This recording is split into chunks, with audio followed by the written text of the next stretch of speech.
संत रामपाल जी महाराज एक ऐसे महान संत जिन्होंने अपनी सतभक्ति, तत्व ज्ञान, करुणा और सेवा के बल पर समाज में नई मिसाल कायम की है। संत रामपाल जी महाराज की अगुवाई में उनके सभी सतलोक आश्रमों से समाज कल्याण के अद्भुत कार्यों ने समाज को सुनहरे भविष्य की एक नई उम्मीद दिखाई है। संत रामपाल जी महाराज से नाम दीक्षा लेने के बाद लाखों लोगों की लाइलाज बीमारियां जैसे कैंसर, एड्स आदि ठीक हुई।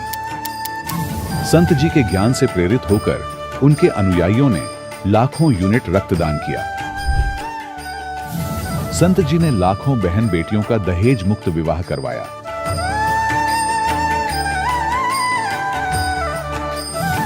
संत जी ने लाखों लोगों का नशा छुड़वाया, करोड़ों उजड़े परिवार बसे। संत जी के आश्रमों में समागम के दौरान निःशुल्क नेत्र चिकित्सा, दंत चिकित्सा प्रदान की जाती है। संत रामपाल जी महाराज द्वारा समय समय पर पर्यावरण संरक्षण के उद्देश्य से बड़े स्तर पर वृक्षारोपण किया जाता है। संत जी ने जरूरतमंदों को तत्काल राहत पहुंचाने के लिए एम्बुलेंस सेवा शुरू की। संत जी अपने अनुयायियों को देहदान के लिए प्रेरित करते हैं, जिससे मानवता की सेवा और चिकित्सा क्षेत्र में सुधार हो सके। संत रामपाल जी महाराज के सभी आश्रमों में हर रोज निःशुल्क भंडारा आयोजित किया जाता है, जहां हर वर्ग, हर जाति और हर धर्म के लोग एक साथ बैठकर भोजन करते हैं।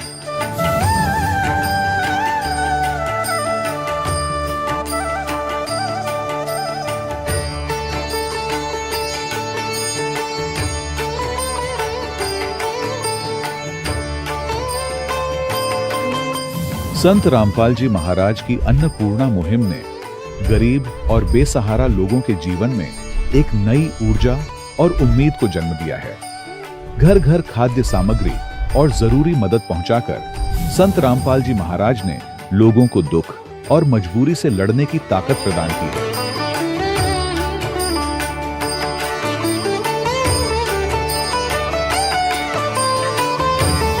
संत रामपाल जी महाराज द्वारा गरीब लोगों के लिए घर बनवाने का अद्भुत कार्य एक ऐसी मिसाल कायम कर रहा है जो सदियों सदियों संत जी की उदारता और दया भावना के तौर पर जाना जाएगा।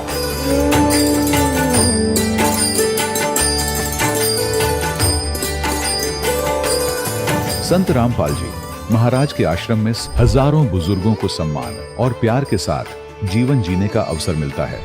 उनके खाने, रहने और स्वास्थ्य की पूरी जिम्मेदारी संत रामपाल जी महाराज उठाते हैं।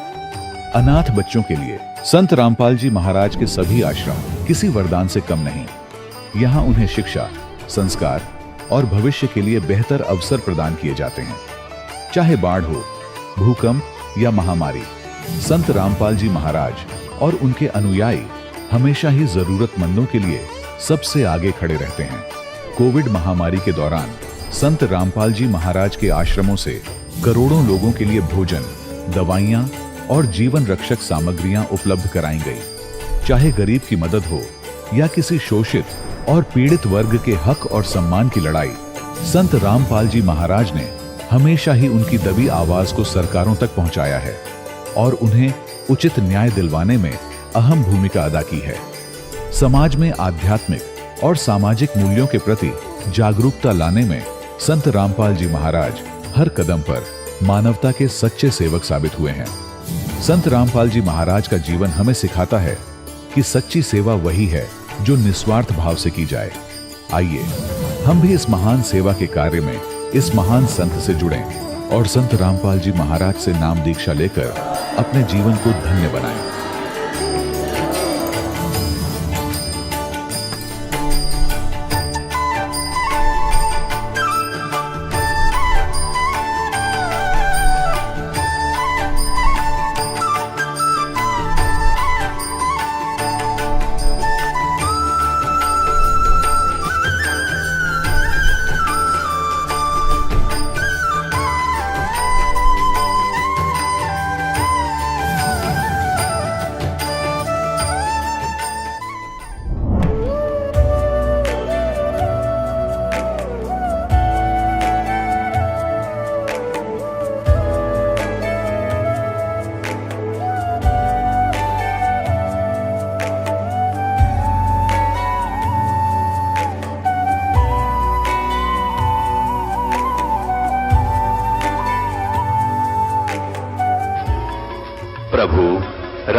देव भगवान, अल्लाह, खुदा, ईश आदि नाम एक ही शक्ति के हैं।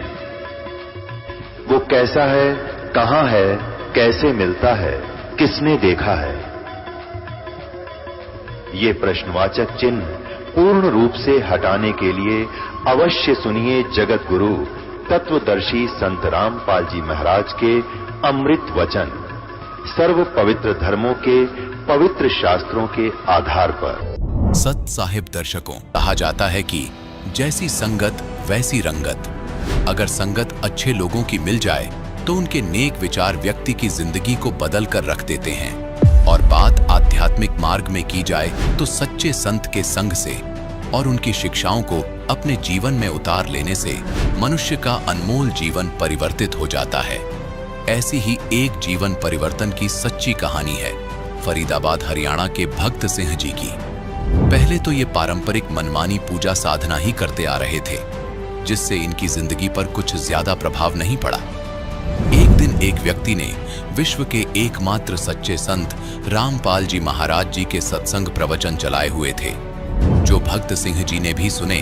संत जी द्वारा उजागर किए गए सृष्टि रचना के प्रमाण और उनके नेक विचारों ने भगत सिंह जी की जिंदगी को भी प्रभावित किया। इन्हें अपने जीवन में न केवल आध्यात्मिक लाभ मिले, बल्कि उनके पूरे परिवार को शारीरिक लाभ भी मिले।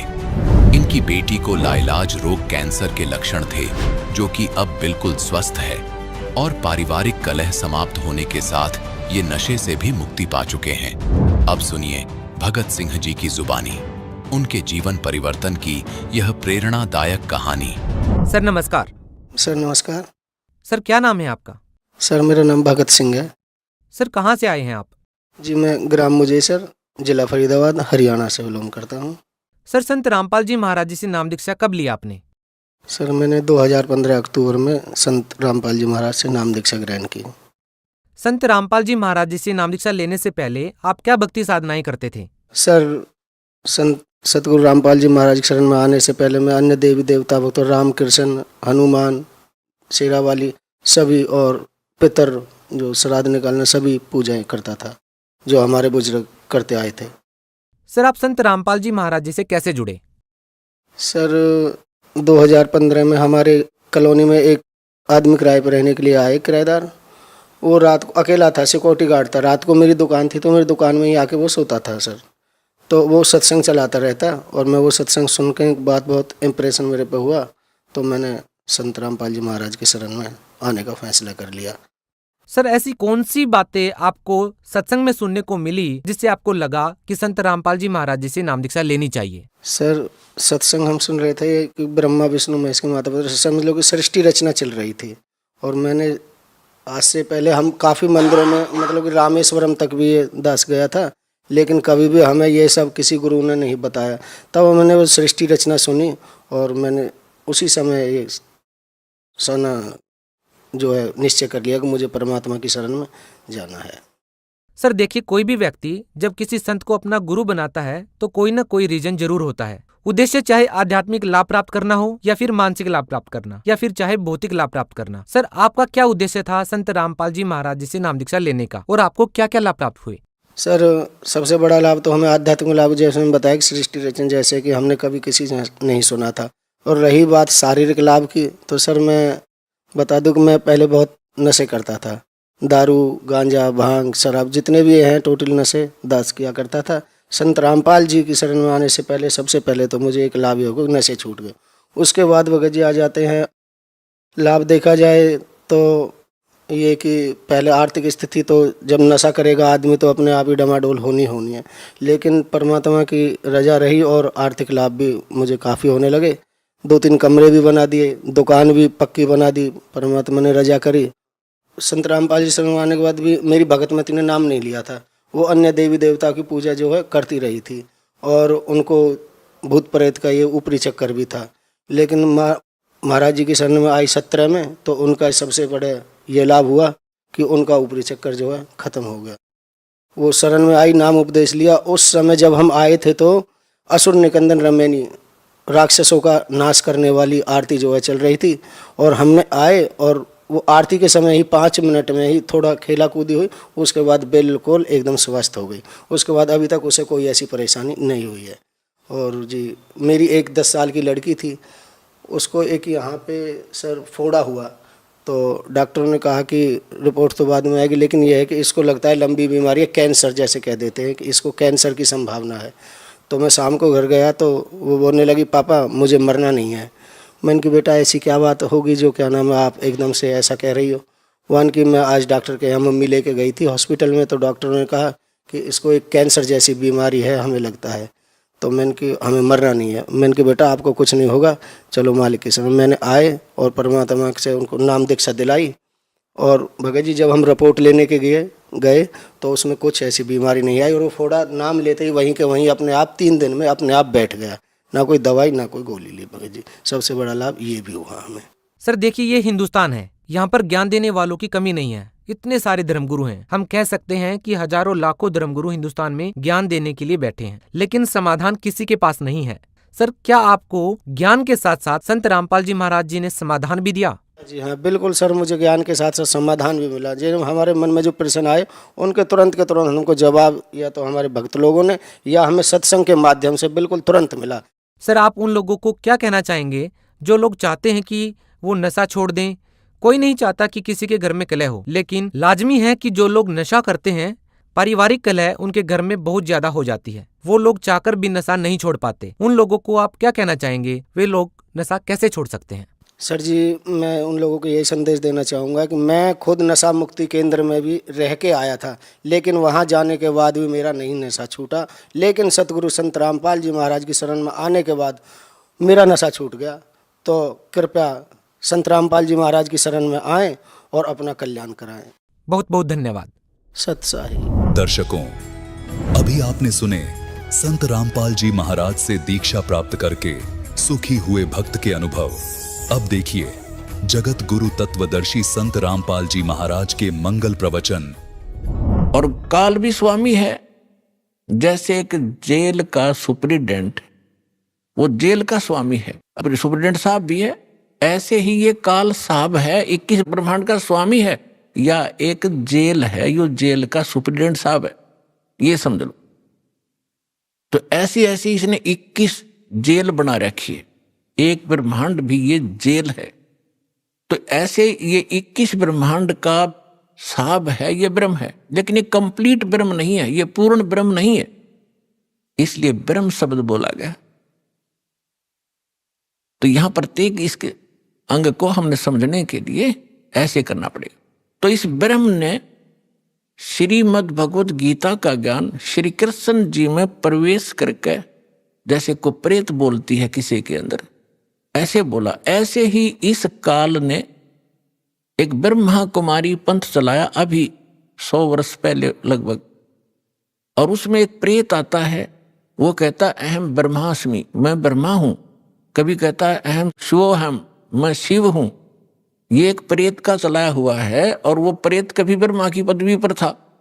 जैसे कोई गांव का प्रधान सरपंच रिटायर हो जाता है, उसको अगली बार नियुक्त नहीं किया जाता, तो लोग फिर भी उसको सरपंच साहब कहते हैं, प्रधान साहब बोलते हैं, जोरा जी रहा है।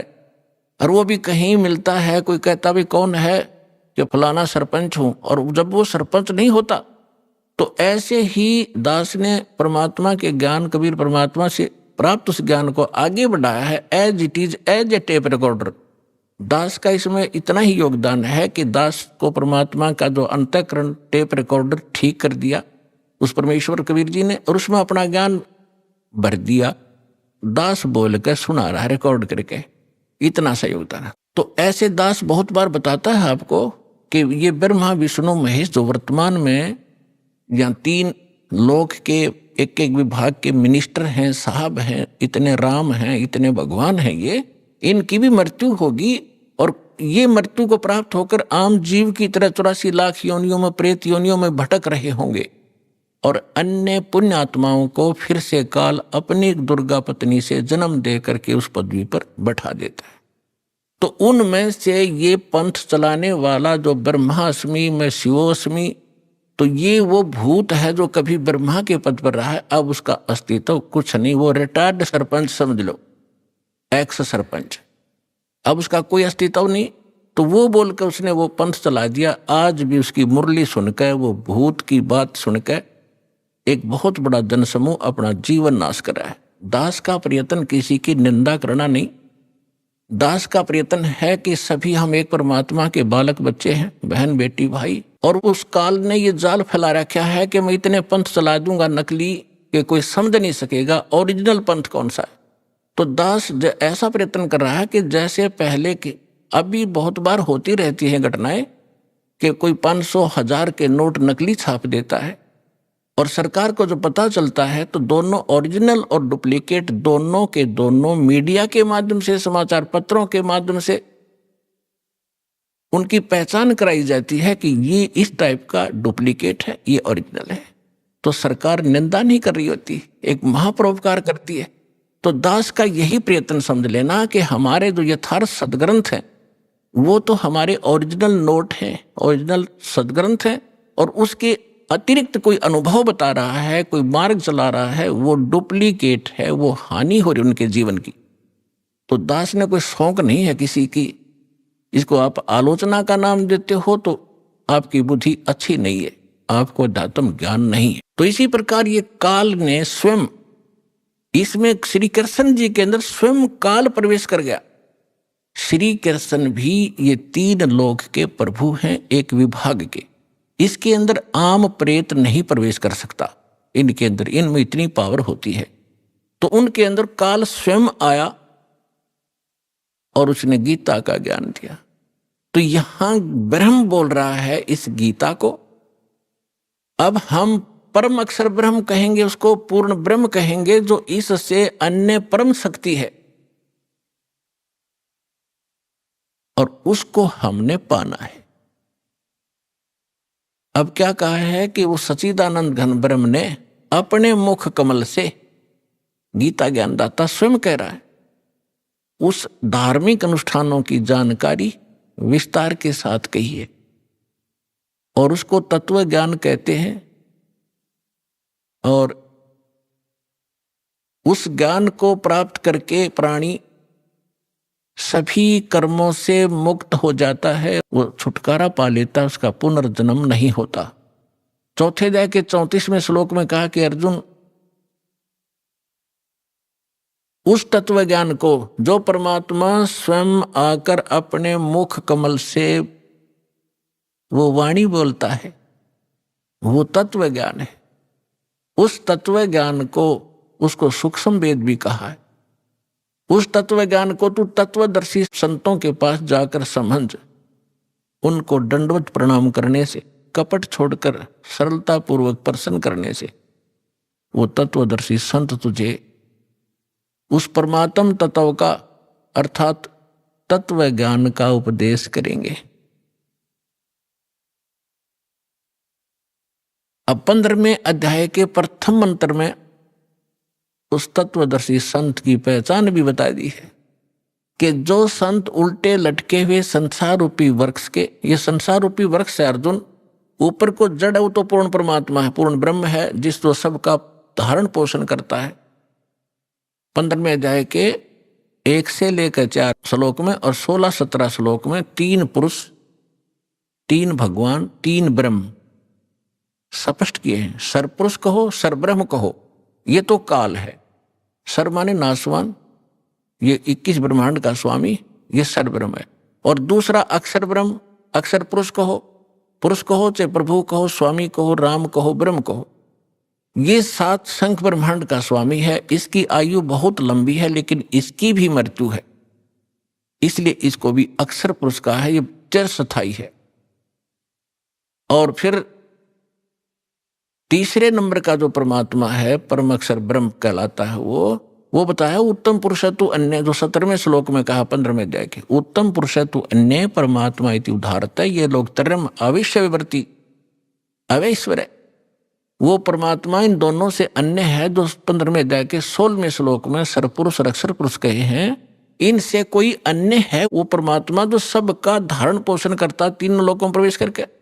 15वें अध्याय के प्रथम श्लोक में बताया कि ऊपर को जड़ और नीचे को शाखा वाला ये उल्टा लटका हुआ संसार रूपी पीपल का वृक्ष समझो, एक फॉर एग्जाम्पल दिया है। और जो संत इसके सभी विभाग बता दे, न्यारे न्यारे, भिन्न भिन्न, सवेदवित, वह वेद के तात्पर्य को जानने वाला है, वह वेद का ज्ञाता है, वो तत्वदर्शी संत है। तो पुण्यात्माओं, 600 वर्ष पहले परमात्मा स्वयं आए थे, जैसा उनका विधान है कि वो स्वयं आकर अपने मुख कमल से उस तत्व ज्ञान का प्रचार करते हैं जो हमारे नकली धर्मगुरुओं ने, डुप्लीकेटों ने रिजेक्ट करके कूड़े की टोकरी में डाल रखा था, धानक जुलाहा कह के, उसकी वाणी झूठी कह के। आज दास को परमात्मा ने जोरी बनाया, उस लाल को परखा और उसको कूड़े की टोकरी से उठाकर आज सिद्ध कर दिया कि Kabir is God, Kabir is God, Kabir is complete God.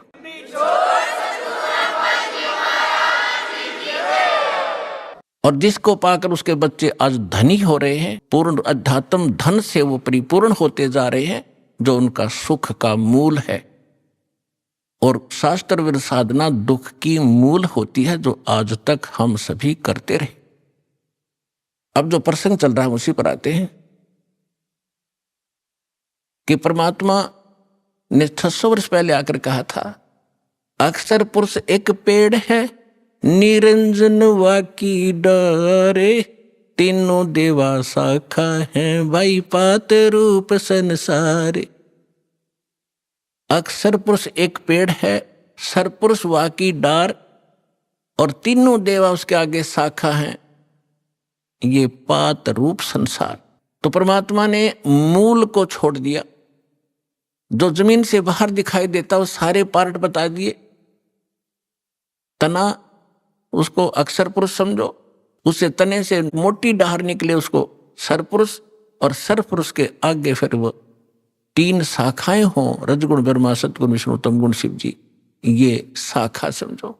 इतना बता दिया। और पात रूप संसार, फिर इस दास को भेजा ये बताने के लिए कि मूल कौन है। ये जड़ वही है जो सबका धारण पोषण करता है, सबका उत्पन्न करने वाला है, सबका संरक्षक है, जो सर्व सुखदायी है, जो परम अक्षर ब्रह्म, जो अविनाशी परमात्मा है, वो वही है। अब दास ने बताया कि इसमें परमात्मा को पहचानने में दोनों पहलू काम करेंगे। एक तो हमारी थ्योरी, हमारा जो सिलेबस पाठ्यक्रम, और साथ में प्रैक्टिकल। पाठ्यक्रम बता रहा है और फिर वो प्रैक्टिकल, जिन्होंने प्रैक्टिकल किया, उन महापुरुषों ने जिनको भगवान मिले, सचखंड लेकर गए, सतलोक ले गए, फिर वापस छोड़ा, उनमें से 6-7 शुभ नाम दास के याद हैं। आदरणीय धर्मदास साहिब जी, गांव बांदोगढ़, मध्य प्रदेश, और आदरणीय मलुकदास साहिब जी, आदरणीय नानक साहिब जी, जो सिख धर्म के प्रवर्तक माने जाते, आदरणीय दादू साहिब जी, आदरणीय गरीबदास साहिब जी, गांव छुरानी, जिला जज्जर, हरियाणा वाले, आदरणीय गीसा दास साहिब जी, गांव खेखड़ा, उत्तर प्रदेश वाले, आदरणीय स्वामी रामानंद जी, काशी वाले। तो इन महापुरुषों में से आदरणीय गरीबदास साहिब जी के विषय में दास बताना चाहेगा। उन्होंने कहा कि हम सुल्तानी नानक तारे दादू को उपदेश दिया, जात जुलाहा भेद न पाया, वो काशी माहे कबीर हुआ। अनंत कोट ब्रह्मांड का एक रति नहीं भारे, सतगुरु पुरुष कबीर हैं, ये कुल के सिरजनहारे। तो वो जड़ है उस संसार रूपी वृक्ष के, वो कबीर है। कबीर परमात्मा कौन? उसको परम अक्षर ब्रह्म कहो, उसको सत्य पुरुष कहो, अमर पुरुष कहो, उसे परम पुरुष कहो, उसे परम अक्षर ब्रह्म कहो, उसे परम अक्षर पुरुष कहो। ये उनके उपमात्मक नाम है। वास्तविक नाम उस परमात्मा का कबीर देव है।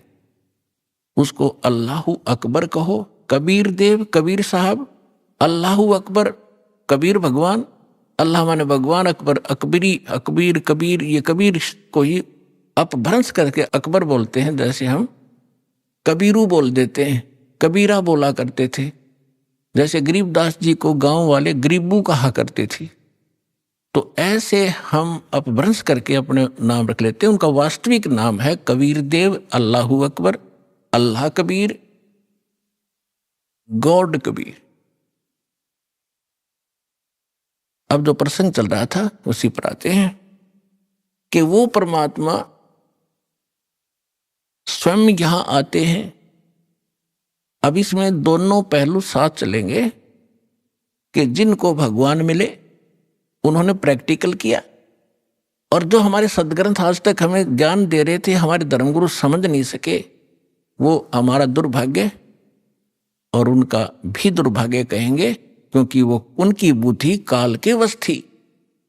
अब हम सतगुरु शरण में आ गए तो हमारे ऊपर काल की जकड़ नहीं रही, इसलिए आप इस ज्ञान को समझ रहे हो। जिस दिन आपका नाम खंड हो जाएगा, यहां से कनेक्शन कट गया, परमात्मा का पंजा आपसे उठ जाएगा, आपको यही शब्द कड़वे लगने लग जाएंगे, और ये हमारे यहाँ भक्त भी आपको बुरे बुरे दिखाई देंगे, क्योंकि काल प्रवेश कर जाएगा, आपकी बुद्धि को भ्रष्ट कर देता है। आज तक ब्रह्मा विष्णु महेश की गांठ बांध रखी, इसने चक्कर बांध रखा, समझने नहीं दिया। आपकी क्या औकात, आप इस मालिक की शरण से दूर होकर आप सुखी हो जाओगे। जून का महीना हो और एसी रूम से बाहर निकल कर कोई सुखी हो सकता है? चाहे शराब पी कर चाहे निकले जा बाहर, गली में पड़ा रहो, बेशक वो कहा रहो शराब के नशे में मैं बहुत सुखी हूं, अब सुखी हूं, खाक सुखी है, रेत में पड़ा पसीने आए पड़े, झागा रे मुख में। तो ऐसी दशा उन लोगों की जो भगवान से दूर हटकर इस काल के खेमे में खेल खेल रहे हैं। चाहे वो भक्ति कर रहे हैं, वो भक्ति भी नकली, या संसारिक सुख प्राप्त करने के लिए वो को प्रयास कर रहे हैं, क्योंकि इस काल की साधना से सुख हो ही नहीं सकता। सुख होगा तो इस परमात्मा की ही रजा से, साधना से होगा। आदरणीय गरीबदास साहिब जी ने प्रैक्टिकल बताया, अजब नगर में ले गए हमको सतगुरु आने, अजब नगर में ले गए हमको परमेश्वर आने। आन माने आके, अजब नगर में ऐसे अजब कमाल के लोक में लेके गए भगवान मुझे खुद आकर के, और जल के बिंब अगाध गति हम सूते चादर ताड़े। अजब नगर में ले गए हमको सतगुरु आण, यानी वो सतगुरु भी हैं, वो भगवान भी हैं। जो सतगुरु होता है, सच्चा ज्ञान जो देता है भगवान ही देता है, भगवान ही सच्चा ज्ञान दे सकता है। तो उनको सीधे भगवान मिले थे, सतगुरु कहो चाहे परमेश्वर कहो। अजब नगर में ले गए हमको परमेश्वर आने, आन माने आके, ये हमारी देसी भाषा हरियाणा की लैंग्वेज में देखा ग्रंथ है। और जल के बिंब अगाध गति वहां सूते चादर तान, चादर तान के सोना, यानी कति निश्चिंत हो जाना, बेफिक्र होकर सोना। एक मुहारा है यहाँ देसी कि अच्छा चादर तान के सोए है, सारे काम कर लिए। तो इस तरह कहते हम तो निश्चिंत हो गए कि साधना हमारी सत्य भगवान मिल गए, आंखों सतलोक देख लिया, सत्य साधना करते रहेंगे, गलती हम करें नहीं, हम निश्चिंत हो गए। हमारे अंदर कोई अब शंका नहीं रही कौन भगवान है और क्या उसको प्राप्त करने का मेथड है, वो सब कंप्लीट प्राप्त हो गया, आंखों देखा। तो दास आपको इतना ही दृढ़ करना चाहता है, देखो माता पिता अपनी बिटिया का विवाह करते हैं तो वो जाकर लड़के वाले का घर भी देखते हैं, उसकी प्रॉपर्टी से भी परिचित होते हैं, अन्य थर्ड पर्सन से भी पूछते हैं, फिर वो आकर घर बताते हैं कि हम जो लड़का देख कर आए हैं उसके ये बिजनेस है, उसके ये व्यापार है, इतनी उसको प्रॉपर्टी है। तो लड़की को कोई डाउट नहीं होता क्योंकि पिता बता रहा है, थर्ड पर्सन कहे तो शायद शंका हो जा। तो इसी प्रकार उस परम पिता ने आके आपको ज्ञान दिया है कि जहां तुम जाओगे वहां क्या क्या सुख सुविधाएं हैं, तो आपको डाउट नहीं रहना चाहिए। और फिर साथ के साथ अपने गवाह भी तैयार कर रखे। अब लड़की नू कह मैं जाकर देख के आऊंगी तो वह भी एक बात है, देखा पिताजी झूठ नहीं बोल रहे। तो इसी प्रकार आप जी ने एक नेक भक्त का भी आचरण एक दिखाना है कि जो दास बोल रहा है वो किसी डूम भाट के गीत नहीं है, गॉड गिवन स्पिरिचुअल नॉलेज है, एच इट इज, जो भगवान ने बताया। और जिन महापुरुषों को भगवान मिले उनने जो का तो सेकंड किया, हमारे सदग्रंथ बता रहे। अब आपको श्रीमद् भगवत गीता से परिचित कराया, और विशेषकर हिंदू समाज तो जो भगवान की तरफ में पहले से ही लगे हैं, तो उन्होंने तो गीता का पाठ रोज कर ही रखा तकरीबन। दास एक बार 2003 के अंदर उदयपुर के अंदर सत्संग कर रहे थे, थोड़ी सी संगत होती थी, और टीवी पर दास दिखा रहा था, बता रहा था। एक बहन सुन रही थी, उसमें प्रोजेक्ट सिस्टम नहीं था, केवल टीवी ही पर हम दिखा रहे थे। टीवी पर थोड़ी बहुत दूर दिखा करते, थोड़े आदमी बैठा करते। उसके तुरंत बाद हमने प्रोजेक्ट ले लिया था भक्तों ने। तो सत्संग कर रहा था, उसमें बताया सारा कुछ, गीता को दिखाया। फिर मैं नीचे आकर एक चारपाई डली थी, उस पर बैठ गया। 10-20 भक्त, कुछ शंका समाधान वाले, कुछ दीक्षा के छुप आकर बैठ के। तो एक बहन कहने लगी, जी मैं तो व्रत करती हूँ, शुक्रवार का मैं छोड़ूंगी नहीं। मैंने कहा, बहन आप गीता को मानते हो? कहा, गीता डेली पढ़ती हूँ। मैंने कहा, 6 अध्याय के 16वें श्लोक में गीता जी में लिखा है कि अर्जुन, ना तो ये साधना, ये योग आदि खाने वाले की सफल हो सकती, और ना बिल्कुल न खाने वाले की, बिल्कुल ना खाना, व्रत रखना, और ना ज्यादा जागने वाले की। लोग दिखावा नहीं होगा, मैं 4-2 बजे उठ लेता हूँ, प्रसाद ना करता हूँ और सोता ही नहीं रात ने। नहीं, नाम उठत ना हम बैठत, नाम सोवत जागवे, नाम खाते नाम पीते, नाम सेती लागवे। ठीक है, जो वृद्ध हैं, जिनको काम नहीं, किसी टाइम उठो और बैठो, करो सेवा साधना। लेकिन सारा दिन मेहनत करने वाला आदमी कैसे उठ लेगा? 2 बजे 10 बजे सोया हुआ, या 11 बजे सोने पाओ आजकल। तो कहने का भाव यह है कि ना घना जागने वाले का, ज्यादा सोने वाला भी मूर्ख है। संजा पढ़कर सो उठा 9 बजे, वो क्या भक्ति करेगा? तो कहते सब संयम रखो, सबके अंदर संयम, हर तरह का संयम रखकर साधना करने से होता है। तो मैंने इतना ही कहा था कि गीता अध्याय नंबर 6 के श्लोक 16 में न बोले, जी बिल्कुल सही है, और मैं रोज पढ़ती थी। आज बुद्धि खुली है मेरी। माँ बेटी, आज तक तुम्हारी बुद्धि काल ने जकड़ रखी थी, रोज पढ़ा करते। मोती मुक्ता दर्शत नाही, ये जग है सब अंदरे, दिखत के तो नैन चश्म, इनका फेरा मोतिया बंदरे। ये बड़े विद्वान पढ़े थे, बड़े लय ला कर गीता का पाठ करा करते थे, बड़ी मधुर वाणी से श्लोकों का उच्चारण किया करते थे 1 घंटे तक। तो खाक था उनके पास, मोतिया बिंद था, उसको पता नहीं इसमें बोल क्या रखा, तुम कर क्या रहे हो। तो आज दास तो बता रहा है कि बुद्धिमान भक्त हैं, और इन्होंने गीता और इनको खूब पढ़ा हुआ है, और परमात्मा की शरण में आने से आपकी बुद्धि ओपन हो जाती है, काल का प्रेशर प्रभाव हट जाता है, आप खूब आसानी से सोच लेते हो और समझ सकते हो। तो गीता के अंदर जो दास ने प्रमाण दिए, विशेषकर हिंदू समाज जिनसे खूब परिचित है कि ऐसा ही लिखा है, लेकिन समझ नहीं सके थे। आप विद्यार्थी, अगर विद्यार्थी सिलेबस समझ ले तो फिर टीचर की क्या आवश्यकता है? फिर आप पे पढ़ जाते सारे। तो टीचर इसलिए बनाए जाते हैं कि सब अनुभव करते हैं, सिलेबस को पढ़ते हैं, फिर बच्चों को सुनाते, फिर प्रैक्टिकल करवाते। थ्योरी से प्रैक्टिकल होता है, एज इट इज होगा, बिल्कुल सही होगा। अब आपको सुनाते वेदों से। वैसे वेद 4 वेदों का सारांश श्रीमद् भगवत गीता है, लेकिन इस मन के अंदर ज्यादा ही अड़ंगा भर दिया इन अज्ञानियों ने, तो वेद भी पैरेलल साथ लेने पड़ेंगे। परमात्मा की पहचान क्या है, वो क्या करता है? अब जैसा भी आपने पाठ प्रकाश के समय सुना कि सतलोक से चलकर आए, वो परमात्मा सतलोक से चलकर आए कबीर जी। और गरीबदास जी भी कहते हैं कि अलल पंख अनुराग है सुन मंडल रह थीर, दास गरीब उधारिया में सतगुरु मिले कबीर, और अजब नगर में ले गए हमको सतगुरु आए। धर्मदास जी कहते हैं सतलोक से चलकर आए काटन यम की जंजीर। मुल्कदास जी भी कहते हैं कि अमरलोक से चलकर आए काटन यम की जंजीर। तो इसी प्रकार सभी महापुरुषों ने जिनको परमात्मा मिले हैं, रामानंद जी ने कहा कि 2 ठौर है एक तू, भया एक से 2, और गरीबदास हम कारणे तुम आए हो मगजो, वहां से चलकर आए हो। मगजो माने यो सफर तय करके आए हो, इतना लंबा हमारे लिए आए हो। अब वेद क्या बताते हैं? ऋग्वेद मंडल नंबर 9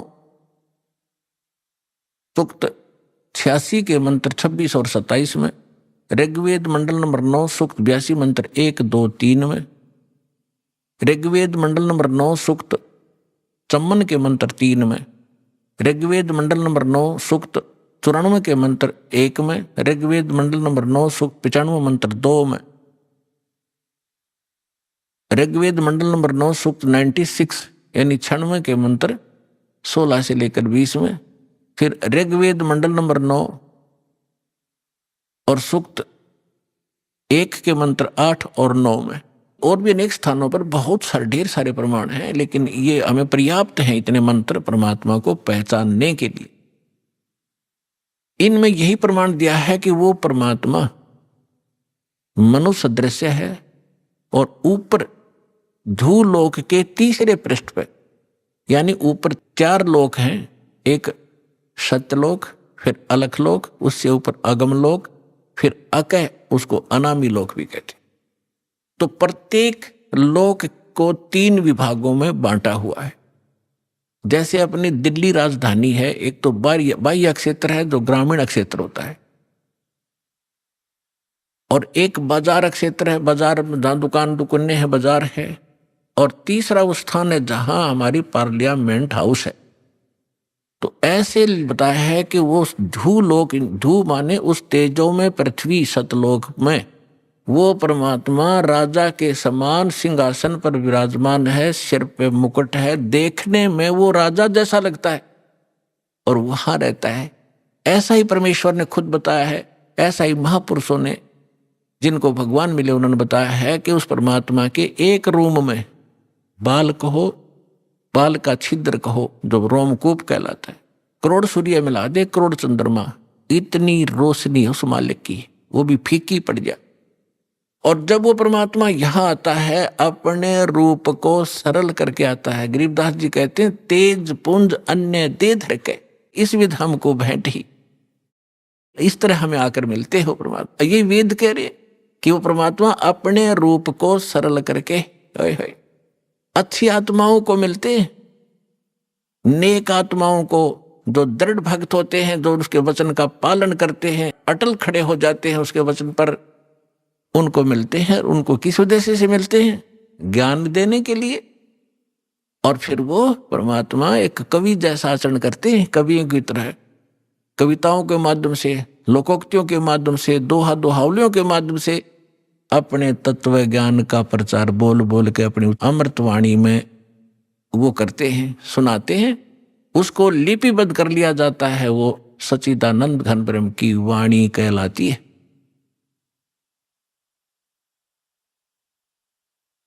अब ये तो वेदों ने बताया, उसमें स्पष्ट बताया कि वो परमात्मा कबीर देव है, उसका नाम कबीर साहब है। कबीर देव माने परमेश्वर, भगवान, अल्लाह, खुदा, गॉड, साहब।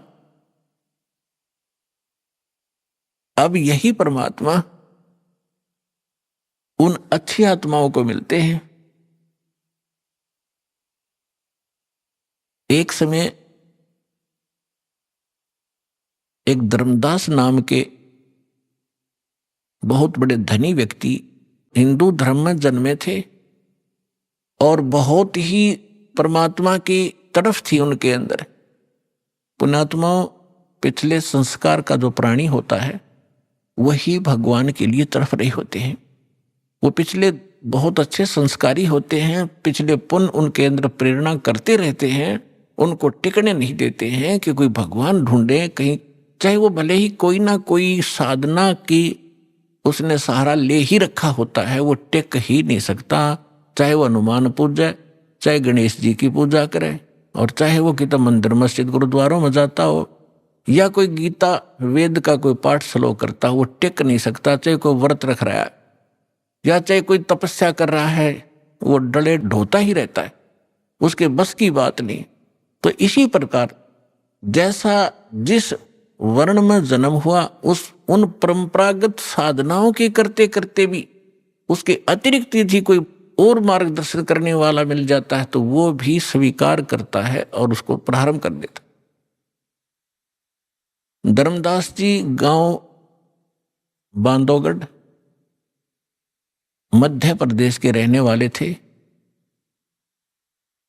और इतने रिच मैन थे वो, इतने धनी व्यक्ति थे। कहते हैं जब कभी उस अक्षेत्र के राजा के ऊपर प्राकृतिक आपदाएं आ जाती थी, जैसे फ्लड आ जाना या सूखा गिर जाना, महामारी के कारण लोगों की अस्थि हो जाना, तो वो धर्मदास जी के पिता और दादा से वित्तीय सहायता प्राप्त किया करते थे राजा लोग। ये बताना दास का इसलिए अनिवार्य है कि इतना धनी होते हुए और जो व्यक्ति भगवान की तरफ में, तो धन्य है उसके माता पिता दिल से जन्म हुआ। अब वर्तमान में हम क्या देख रहे हैं, छोटी सी कोई पोस्ट मिल गई और कहीं कोई सरकारी उपाधि उसको प्राप्त पद मिल गया, खुद साहब बन बैठा। अकल मारी गई इस जीव की, काल ने इसकी रोल मार रखी है और कल को मृत्यु होकर परसों गधा बन जाएगा। वो साहब के ऊपर फिर कौवे खा रहे होंगे, इसकी कमर को खोद रहे होंगे। तो हमने अपनी औकात को, अपने अस्तित्व को पहचानना पड़ेगा, या काल हमारा एक हवा भर देता है।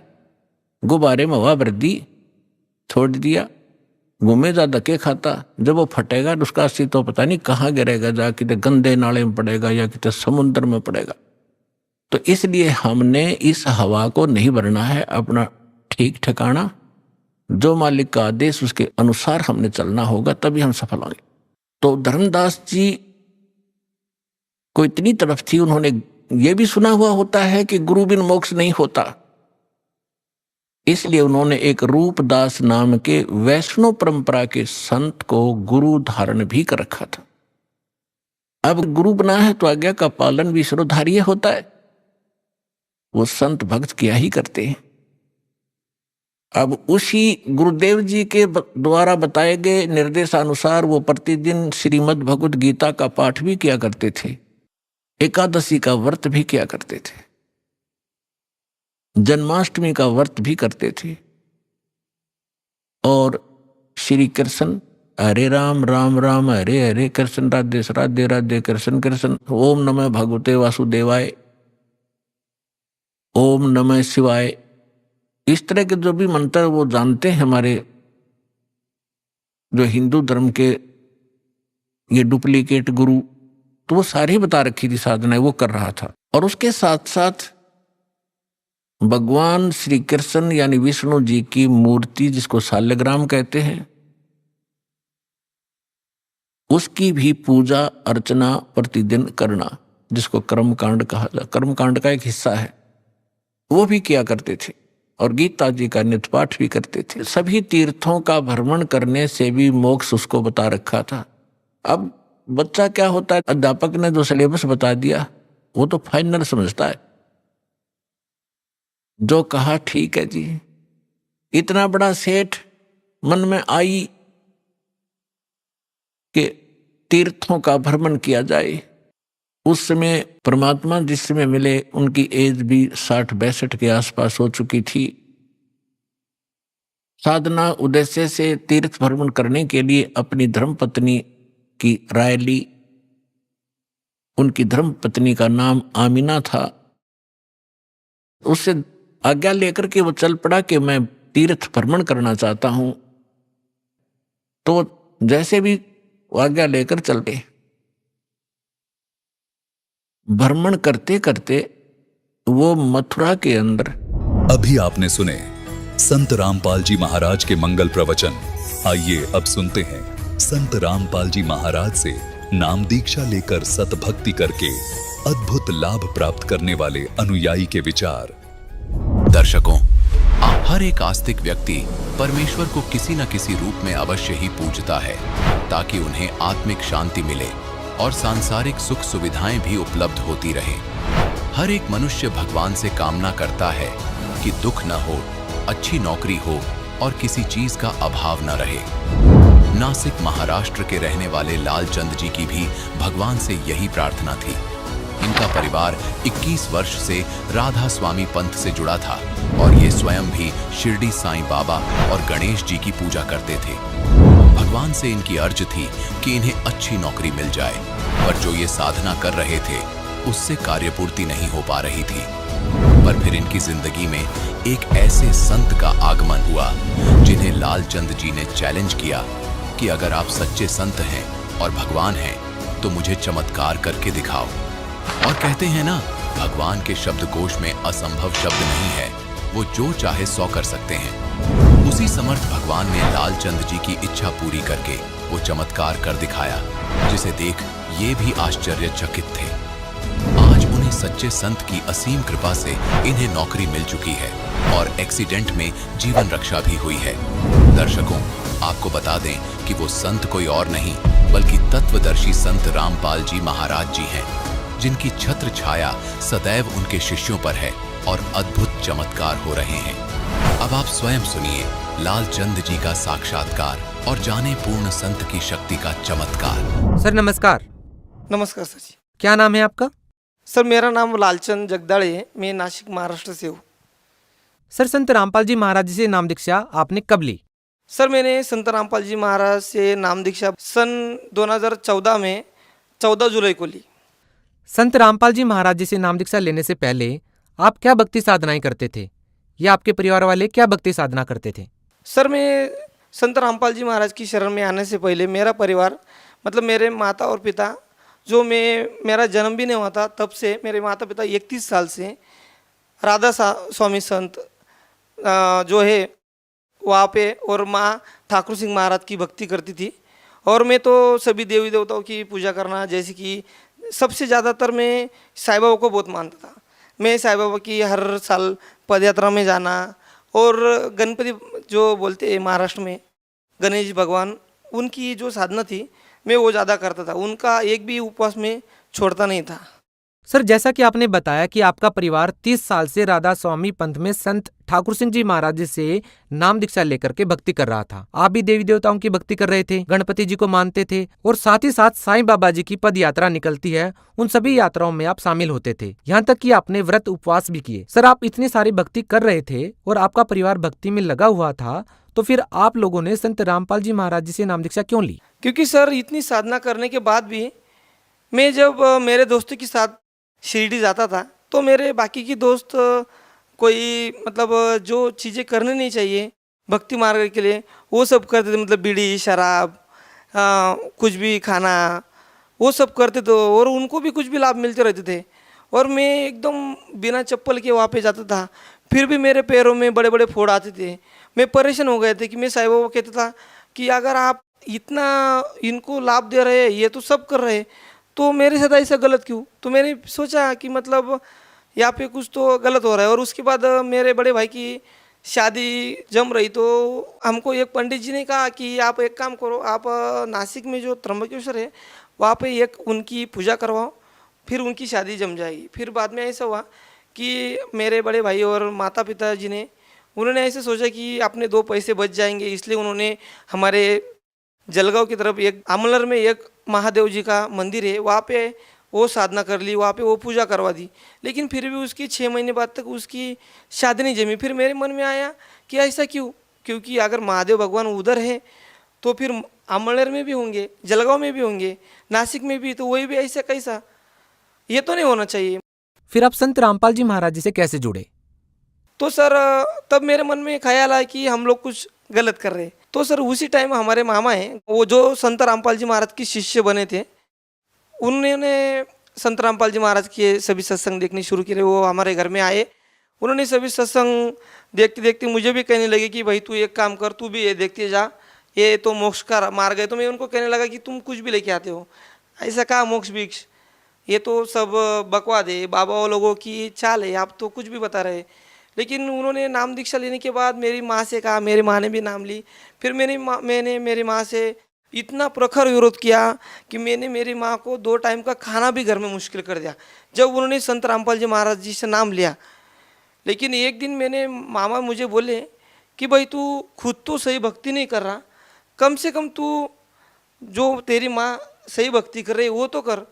तो मैंने उनसे कहा कि मेरी माँ अगर सही भक्ति कर रही है, अगर संत रामपाल जी महाराज आप बोलते कि ये सही भगवान है, इनका प्रमाण दिया है कि यही भगवान है, ये सब कुछ कर सकते हैं, तो आपके संत रामपाल जी महाराज क्या मुझे नौकरी दिला सकते हैं? मैं सिर्फ 12वीं पढ़ा हूँ मैं तो बहुत थक गया हूँ, बहुत जगह पे घूम के आया, मुझे तो कोई पूछता भी नहीं। और मुझे पता है कि अगर मैं कल इंजीनियर भी बन जाऊँगा तो कल फिर भी मेरे मन जैसे नहीं होगा। तो क्या मेरे को आपकी संत रामपाल जी महाराज कहीं पे नौकरी लगा सकते, गवर्नमेंट में लगा सकते? तो बोले कि एक काम कर, तू पहले तो अपनी माँ को है ना विरोध करना बंद कर दे, और दूसरी बात, अगर तुझे ये हम जो कह रहे हैं ये प्रमाणित ज्ञान परमात्मा जो बता रहा है संत रामपाल जी महाराज, ये अगर तुझे झूठ लग रहा है तो तू एक काम कर, पहले 1 साल सिर्फ परमात्मा पे संत रामपाल जी महाराज पे विश्वास रख और करके देख। तो मैंने उनको बोला चलो भी ठीक है, मैं आप अगर बोलते हैं कि ये सही ज्ञान है तो मैं भी ये पुस्तक ज्ञान गंगा पुस्तक वो लाए थे, मैंने भी उसको थोड़ा थोड़ा पढ़ना चालू किया था। तो मैंने कहा कि चलो भाई हम भी पढ़ के देखते हैं। मैंने उनको कहा फिर कि मामा मैं एक काम करता हूँ, मैं सिर्फ 1 साल तक ये भक्ति करूँगा, अगर आपके संत रामपाल जी महाराज ने मुझे 1 साल के अंदर कहीं पे गवर्नमेंट जॉब में नहीं लगा दिया, क्योंकि मेरी घर की परिस्थिति इतनी ख़राब है कि मेरे को 2 टाइम का, सुबह अगर घर में मेरे माँ बाप जाते हैं काम को तो शाम को मुझे क्या मिलेगा खाने को, ये मैं सोच में गिर जाता हूँ। तो क्या आपके संत रामपाल जी महाराज मेरे सब दुख निवारण कर सकते हैं, मुझे नौकरी लगा सकते हैं? वो मुझे बोले कि सब कुछ कर सकते हैं, क्योंकि वो पूर्ण परमात्मा है, और वो भी मैं कह रहा हूँ इसलिए नहीं, वो हमारे सभी जो धर्म के शास्त्र है उसमें लिखा है।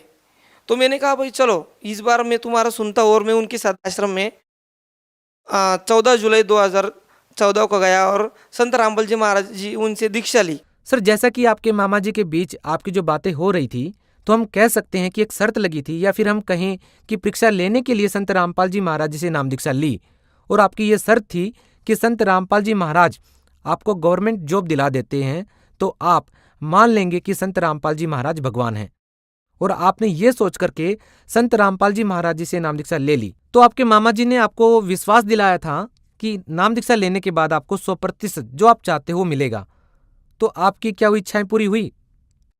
हाँ सर, ये मेरी सभी इच्छाएं पूर्ण हुई, क्योंकि इसका कारण है जब मैंने मेरे मामा को कहा कि अगर ये भक्ति मार्ग में आने के बाद सही साधना आप जो कह रहे हैं, ये साधना मैंने संत रामपाल जी महाराज से लेकर की, अगर फिर भी मुझे कोई लाभ नहीं हुआ तो मैं ये भक्ति छोड़ दूंगा। लेकिन मैंने संत रामपाल जी महाराज से जब नाम दीक्षा ली, तब संत रामपाल जी महाराज ने मुझे ये नाम देने के बाद मैंने 3 महीने तक इस भक्ति को किया, और 3 महीने बाद में संत रामपाल जी महाराज से मैं आश्रम में मिलने के लिए गया। तो जब वो सभी भक्तों को आशीर्वाद देने के लिए आ रहे थे तो मैंने उनको कहा, वो पास है, और मैंने बोला कि अगर आप सही भगवान हैं, सभी कहते हैं, मैंने भी मान लिया है, लेकिन मेरे को कुछ चमत्कार दिखाओ कि आप पूरे परमात्मा हो। अगर मैं भक्ति भी कर रहा हूँ, आपको लगता है कि ये सच्चा भगत है, ये भगत है, तो मेरे को चमत्कार दिखाओ परमात्मा।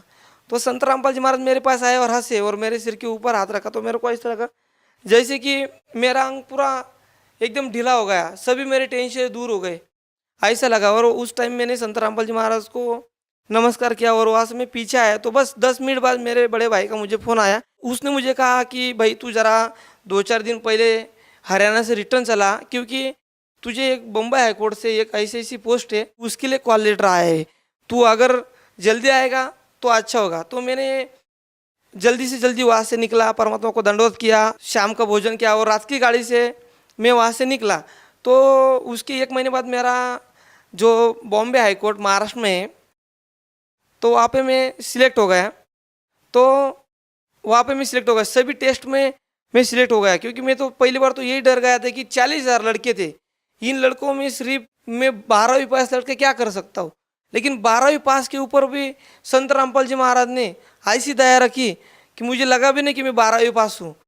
12 की परीक्षा पास होने के बावजूद मैं पास हो गया वहाँ पे। और उसके बाद 9 जनवरी 2015 को जो बॉम्बे हाईकोर्ट की प्यून सिपाही की जो लिस्ट लगी, उसमें मेरा नंबर आया। उसमें भी मेरे एक दोस्त ने मुझे फ़ोन करके बताया कि भाई तू ये तेरा सिलेक्ट नहीं हुआ है, तू कुछ फ़ायदा नहीं तेरा जाके।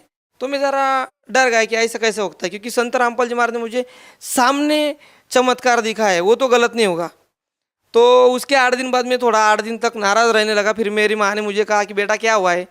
तो मेरी माँ से मैंने कहा कि जो लिस्ट लगी थी माँ, उसमें मेरा नाम नहीं है।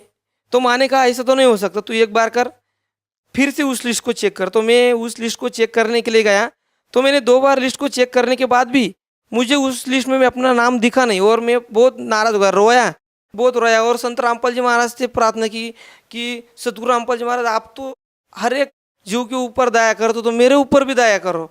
तो मैंने संत रामपाल जी महाराज से ऐसी प्रार्थना करने के बाद बस 10 मिनट बाद मैंने उसी लिस्ट को देखा, तो मेरा उस लिस्ट में 35 नंबर पे नाम आया और मैं उस पोस्ट के लिए पात्र बन गया। 40,000 जो फॉर्म आए थे लड़के थे, उनमें से मैं 35 नंबर पे सिलेक्ट हो गया। ये सदगुरु रामपाल जी की हिदायत थी कि जो मैं उस लिस्ट में सिलेक्ट हो गया। उसके बाद सर जी ये तो हुआ अपना मतलब आर्थिक लाभ, जिससे मेरे परिवार में थोड़ी परिस्थिति अच्छी हुई, लेकिन इससे बड़े बड़े लाभ मुझे और संत रामपाल जी महाराज का ज्ञान अच्छे से समझने लगा। मैं उनके सत्संग सुनने लगा। तो मैं मुंबई में जॉब कर रहा था, तो मुंबई में तो सभी को पता ही है कि लोकल में बहुत सी मतलब आदमी की परेशानियाँ रही थी। तो मैं लोकल में से एक दिन ट्रैवलिंग कर रहा था, तो भारी भीड़ के कारण मैं उस लोकल में से बाहर गिर गया। तो उस टाइम में जब प्लेटफॉर्म में इतनी स्पीड से लोकल भाग रही थी CST की तरफ, मैं वाशी से बैठा था, खड़ा था और मैं गिर गया। तो मुझे ऐसे लगा और सभी को लगा कि अब तो ये मर ही गया, अब तो ये कट जाएगा। लेकिन जब मैं नीचे गिरा तो मुझे ऐसे लगा कि मुझे कोई उठा रहा है, और मैं 2 मिनट तक मुझे ऐसे लगा कि अब तो मैं खुद मर गया, क्योंकि मेरे अंदर कुछ ताकत नहीं थी। मैंने परमात्मा से, संत रामपाल जी महाराज से अरदास की कि ये मालिक संत रामपाल जी महाराज, आज ये क्या हो गया, मैं कैसे गिर गया आज। बस उसी टाइम मेरे अंदर शरीर में ऐसी प्रेरणा हुई, ऐसी शरीर में प्रेरणा हुई कि सभी लोग देखते रह गए और चिल्लाने लगे कि अरे उठा उठा। उनके पहले, वो आने से पहले ही मैं उठ के खड़ा रह गया और अपने कपड़ों को ऐसे झटका, बस जो धूल थी वो झटक ली, और उसके बाद वाले लोकल पकड़े और उसी दिन ड्यूटी पे भी गया। ये संत रामपाल जी महाराज की दया थी कि उस दिन में मुझे उन्होंने जीवन दान दिया। उसके बाद एक बार मैं मनमाड़ से मुंबई के लिए जा रहा था, तो ट्रेन में मैं ज़रा कॉर्नर पे ही खड़ा था भारी भीड़ के कारण। तो कुछ लोगों में हाथापाई हो गए, तो उन्होंने हाथापाई में मुझे ढकल दिया। तो मैं उस दिन बड़े बड़े लोखंड पे जो प्लेटफॉर्म से आगे थे, पटरी जो जिसे कहते हैं ना, उस पर जोर से गिरा। तभी भी RPF, TC सभी जोर जोर से भाग के आए और उनको लगा कि अभी चलो भाई ये तो मर ही गया होगा। तो जब वो मेरे पास आते तो मैं उनके सामने खड़ा रहा, और उनके सामने मैंने जब, मुझे तभी वैसी फीलिंग हुई, वैसे लगा कि मुझे संत रामपाल जी महाराज खुद आकर वहाँ से उठाया। उस टाइम मुझे ये खरोच तक आई नहीं। उसी टाइम मैंने परमात्मा का नाम लिया, और उसके बाद से मुझे समझ में आ गया कि बस अगर इस धरती पे पूर्ण संत है तो सिर्फ संत रामपाल जी महाराज ही है। क्योंकि ये सिर्फ संत रामपाल जी महाराज नहीं बताते कि इस धरती पे अगर कोई संत है या फिर कोई उनके जो कुछ अनुयायी होंगे वो नहीं बताते। ये तो हमारे जो शास्त्र है ये बताते हैं कि आज धरती पे सिर्फ पूर्ण संत रामपाल जी महाराज ही है जो हमें मोक्ष दे सकते हैं। सर मैं तो वैसे प्रॉपर नासिक से हूँ, लेकिन मेरी जॉब मुंबई हाईकोर्ट में लगी थी, तो मैं अप डाउन करके या फिर और आर्थिक थोड़ी सी परेशानी से परेशान हो गया था। तो मैंने संत रामपाल जी महाराज, यहाँ पे संत रामपाल जी महाराज के आश्रम में फ़ोन किया। वहाँ पे बताया कि मेरी ऐसी प्रॉब्लम है, मेरी 2 साल से ट्रांसफ़र के लिए एप्लीकेशन, लेकिन कुछ प्रोसेस नहीं है, सब जीरो है, तो क्या होगा। और बस उसके 1 महीने बाद ही संत रामपाल जी महाराज की दया से मेरी नासिक जिले में ट्रांसफ़र हो गई। आज मैं अपने जिले में ही अपने घर से सिर्फ 8 किलोमीटर पे अपनी जॉब कर रहा हूँ। सर आप भगत समाज को क्या संदेश देना चाहेंगे? सर मैं भगत समाज को संदेश तो नहीं सकता, लेकिन उनके ये दास मतलब विनती करेगा कि अगर इस धरती पे कोई पूर्ण परमात्मा है तो सिर्फ संत रामपाल जी महाराज है। और ये बाकी के लोग नहीं कहते, ये हमारे घरों में शास्त्र है जिनको हमने आज तक कभी खोला नहीं, वो कह रहे। इतना ही कि हमें जो बाकी नकली जो गुरु बता रहे उनके वो जो पढ़ रहे धर्म ग्रंथ हमारे, उसी में परमात्मा बताया कि ये संत रामपाल जी महाराज इस धरती पे आए, वही पूर्ण परमात्मा है और वही हम सबको मोक्ष दिला सकते हैं। बस इतना मैं कहना चाहूँगा। जी धन्यवाद। नमस्कार सर जी।